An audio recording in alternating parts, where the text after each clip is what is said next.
Makau adalah sebuah kota dan daerah administratif khusus di Republik Rakyat Tiongkok yang berada di bagian barat delta Sungai Mutiara yang bermuara di Laut Tiongkok Selatan. Pada tahun 2020, wilayah Makau Tiongkok memiliki kepadatan penduduk tertinggi di dunia yaitu 19.737 per kilometer persegi, sedangkan wilayahnya terbilang kecil, hanya seluas 13 mil persegi atau setara dengan 30,5 km persegi. Namun entah bagaimana 667.400 penduduk memadati wilayah tersebut. Itu berarti 52.540 orang per mil persegi. Makau disebut Monte Carlo dari timur, karena ketergantungannya pada kasino dan perjudian. Meskipun demikian, tempat ini lebih mencolok seperti Las Vegas daripada kelas atas Monte Carlo. Lebih dari 50% PDB Makau berasal dari pajak perjudian saja. Sebanyak 41 kasino di Makau menghasilkan pendapatan sebesar 36 miliar dolar pada tahun 2019. Pendapatan ini 6 kali lebih besar dibandingkan pendapatan 144 kasino di Las Vegas. Industri perjudian menghasilkan 80% pendapatan pajak pemerintah daerah dan mempekerjakan sekitar 17% penduduk Makau. Perjudian telah legal di Makau sejak tahun 1850-an dan tetap menjadi satu-satunya pengakuan di bawah yurisdiksi Tiongkok di mana kasino beroperasi. Hal ini menjadikan Makau sangat populer di kalangan jutawan dan miliarder papan atas Tiongkok. Orang-orang Makau hidup lama, dengan rata-rata 84,4 tahun dan menempati posisi kedua dalam harapan hidup global. Minci adalah hidangan nasional Makau yang berupa daging sapi cincang atau babi yang dimasak dengan kentang, kecap, bawang bombay, dan terkadang telur. Ama Temple adalah kuil tertua di Makau yang merupakan kuil Dewi Laut Mazi dan dibangun pada tahun 1488.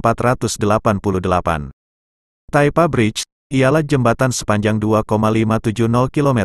Jembatan ini merupakan penghubung antara semenanjung Makau dan Pulau Taipa. Sebelumnya, Makau merupakan koloni dari Portugis yang pada awalnya wilayah tersebut disewakan kepada Portugal sebagai pos perdagangan oleh dinasti Ming pada 1557. Portugal membayar sewa tahunan untuk mengelola wilayah Makau yang saat itu berada di bawah kedaulatan Tiongkok. Hampir semua penduduk, yang sebagian besar tinggal di semenanjung Makau, adalah etnis Tionghoa atau China, lahir di daratan atau Makau. Ada juga kelompok kecil orang Asia lainnya termasuk orang-orang keturunan campuran China dan Portugis, yang sering disebut orang Makau. Nama Makau tercipta karena salah paham. Kesalahpahaman ini bermula saat bangsa Portugis pertama kali mendarat di wilayah Makau. Bangsa Portugis bertanya tentang nama daerah tersebut. Namun penduduk pribumi yang tidak paham mengira mereka bertanya nama kuil dan menjawab Amagao. Dari jawaban tersebut kemudian bangsa Portugis memberi nama Makau atau Makau, dua nama ini yang kemudian dikenal secara internasional. Bahasa asli penduduk Makau adalah Patois, namun pada 2009, UNESCO mengumumkan bahwa bahasa tersebut terancam punah. Hal ini menjadi harga yang harus dibayar untuk berbagai kemajuan yang berhasil diraih oleh Makau. Tidak banyak dialami oleh negara lain. Makau merupakan negara dengan jumlah pendapatan yang sangat besar bahkan berlebih. Kelebihan anggaran ini kemudian diberikan kepada penduduk negara Makau dengan jumlah 9.000 pataka untuk setiap orang, atau sekitar 16 juta rupiah menurut kurs saat ini. Makau dan Belanda itu 11-12, hampir sebagian besar kawasan Makau itu air. Tapi bangunannya tetap bisa berdiri dan ditinggali. Kalian nggak akan menyangka kalau hotel-hotel dan banyak bangunan di Makau pada beberapa tahun lalu merupakan perairan. Reklamasi pada 2005 menjadikan kawasan perairan dangkal layak untuk mendirikan bangunan.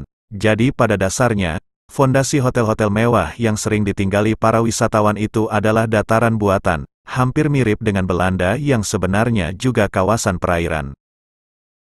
Prostitusi legal di Makau. Kota ini memiliki perdagangan seks yang besar meskipun tidak ada distrik lampu merah yang resmi. Selain prostitusi jalanan, pelacur bekerja di gedung-gedung dengan harga sewa yang rendah, yang menyebabkan kota ini disebut kota dosa. Karena pemerintahan Makau sangat bergantung pada pajak dari prostitusi dan perjudian, pihak berwenang secara tradisional enggan mengurangi ukuran industri seks. Perdagangan ini dikatakan dikendalikan oleh kelompok kejahatan terorganisir Tiongkok, dengan geng berbeda yang terdiri dari orang-orang dari berbagai provinsi di Tiongkok, sebuah sistem yang menyebabkan bentrokan dengan kekerasan. Prostitusi tercatat di Makau pada abad ke-19 dan ke-20. Pada abad ke-19, Selain rumah bordil konvensional, Makau juga memiliki rumah bordil terapung yang dikenal sebagai perahu bunga, yang melayani kapal asing. Setelah tahun 1851 prostitusi diatur, dan pada tahun 1930-an pemerintah berupaya untuk mengakhiri eksploitasi dan pelecehan terhadap pelacur. Pada akhir tahun 1930-an terdapat 120 rumah bordil di kota dengan 1.500 pelacur. Pada tahun 1990-an ada laporan yang menyatakan bahwa anggota Triad Tiongkok mengatur pernikahan demi kenyamanan dengan pelacur Portugis untuk mendapatkan kewarganegaraan Portugis. Pada awal tahun 2015 terdapat laporan tabloid tentang aktris film porno populer Jepang yang datang ke Makau untuk bekerja sebagai pelacur. Klien mereka konon adalah pria Tionghoa kaya. Upaya anti korupsi nasional Tiongkok yang dilakukan selanjutnya adalah mengurangi iklan terkait prostitusi dan meningkatkan jumlah pemeriksaan terhadap rumah bordil ilegal. Beberapa rumah bordil bawah tanah telah ditutup dan lebih dari 100 orang ditangkap menyusul keterlibatan kriminal dalam prostitusi di sebuah hotel di Makau. Sindikat dari Tiongkok dikatakan memikat perempuan dari daratan Tiongkok untuk bekerja sebagai pelacur di Makau, dengan iklan palsu tentang pekerjaan di kasino, bekerja sebagai penari, atau jenis pekerjaan sah lainnya. Ada juga tuduhan bahwa perempuan dijanjikan ke Makau untuk prostitusi dari Mongolia, Rusia, Filipina, Thailand, Vietnam, Burma, Asia Tengah dan Afrika Selatan. Sebuah geng yang membawa pelacur Korea Selatan ke Makau untuk melayani pria Tiongkok yang ditangkap pada tahun 2015. Menurut Kedutaan Amerika Serikat di Ulaanbaatar, perkiraan pekerja seks Mongolia di Makau bervariasi dari 200 sampai 300 wanita. Makau telah masuk dalam daftar pantauan Departemen Luar Negeri Amerika Serikat untuk Perdagangan Manusia, berada di peringkat Tier 2 wilayah yang tidak sepenuhnya mematuhi standar minimum dalam Undang-Undang Perlindungan Korban Perdagangan dan Kekerasan tahun 2000, tetapi melakukan upaya yang signifikan untuk membawa diri mereka ke dalam kepatuhan.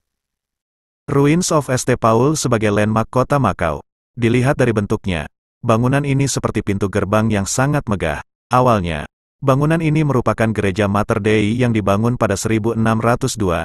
Namun, hancur karena kebakaran pada 1835. Megahnya bangunan ini membuat para wisatawan tertarik mengunjunginya. Setiap harinya selalu dipenuhi dengan para turis yang ingin berfoto dengan arsitektur keren ini.